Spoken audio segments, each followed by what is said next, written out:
भ्रष्टाचार के खिलाफ 2005 में एक अधिनियम लागू किया गया जिसे सूचना का अधिकार यानी आरटीआई कहा गया।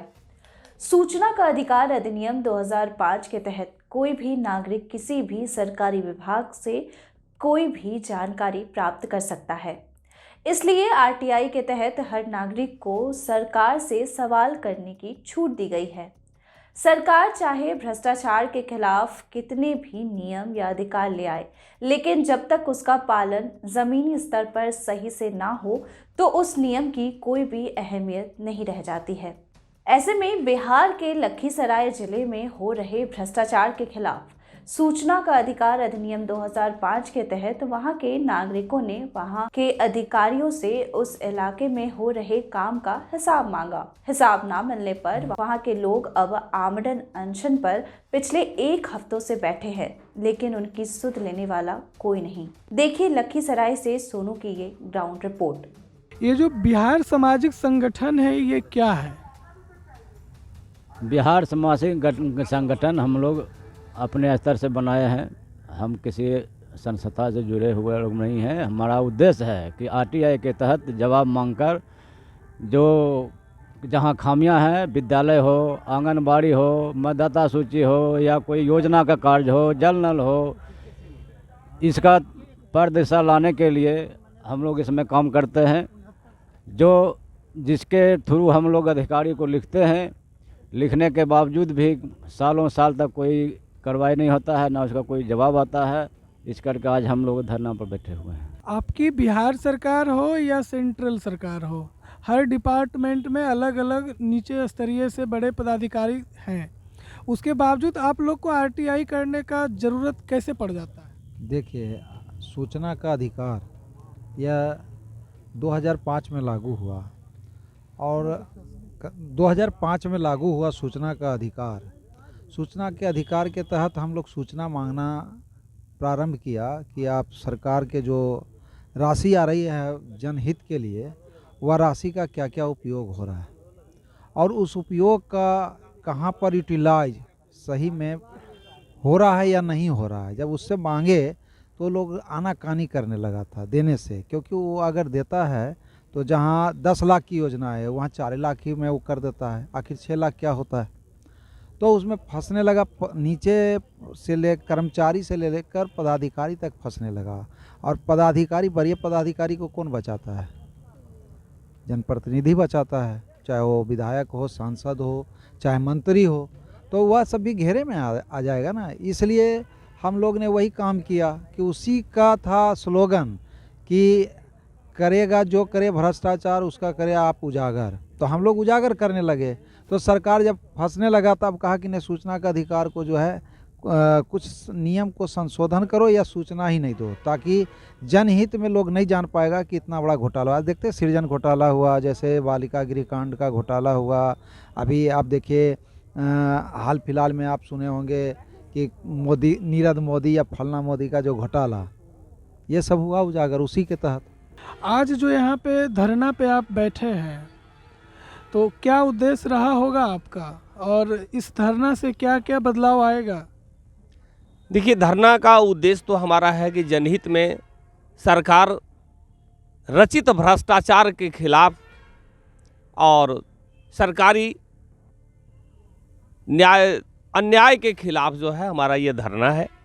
और इसका उद्देश्य तो हमेशा होता है, कोई भी क्रांति का उद्देश्य होता है कि आम जन तक जो है न्याय पहुँचे, यही हमारा उद्देश्य है।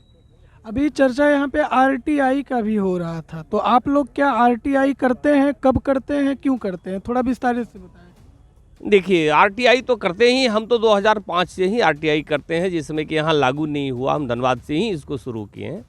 आरटीआई हम लोग करते हैं प्रशासनिक पारदर्शिता के लिए, और यह है हमारा हर जनता का एक मौलिक अधिकार भी है और इसमें कर्तव्य भी निहित है। आरटीआई करते हैं, उसके साथ 2 अधिकार भी यूज होता है, कर्तव्य भी यूज होता है।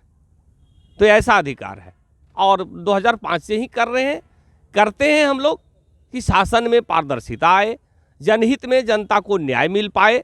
ये अधिकारी और नेता जो बिचौलिया बन करके हमारे पूरे सिस्टम को चौपट कर रहे हैं और इसमें जितनी भी धनराशि है उसको योजना बनाकर लूटने का काम कर रहे हैं, ये लोक सूचना अधिकार जो है ये लोक प्रहरी का काम करता है।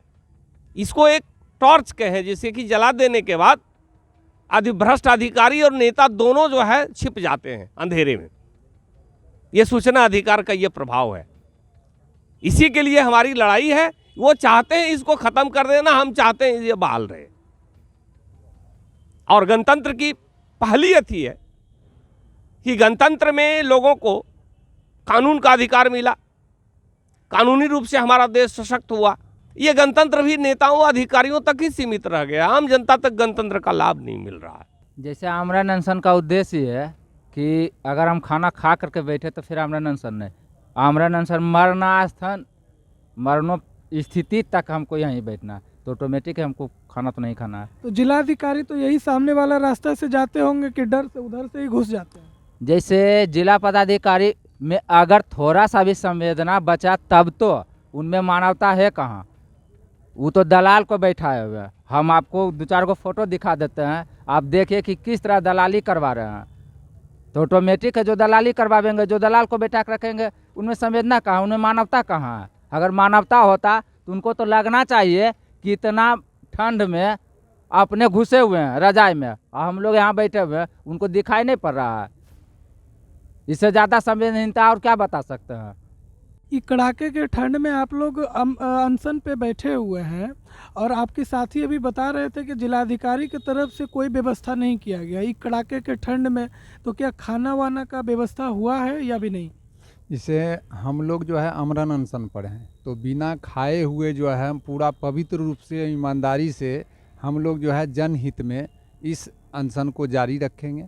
और यहाँ देख रहे हैं सरकार द्वारा व्यापक पैमाने पर जो जन कल्याणकारी योजना ताम झाम जो चलाया जा रहा है, विभिन्न विभागों में घोर भ्रष्टाचार है। जैसे मनरेगा योजना में वेंडर की बात कहें तो ऐसा भी वेंडर है जिसका कोई दुकान नहीं है और अरबों रुपया का भुगतान उसमें हुआ है।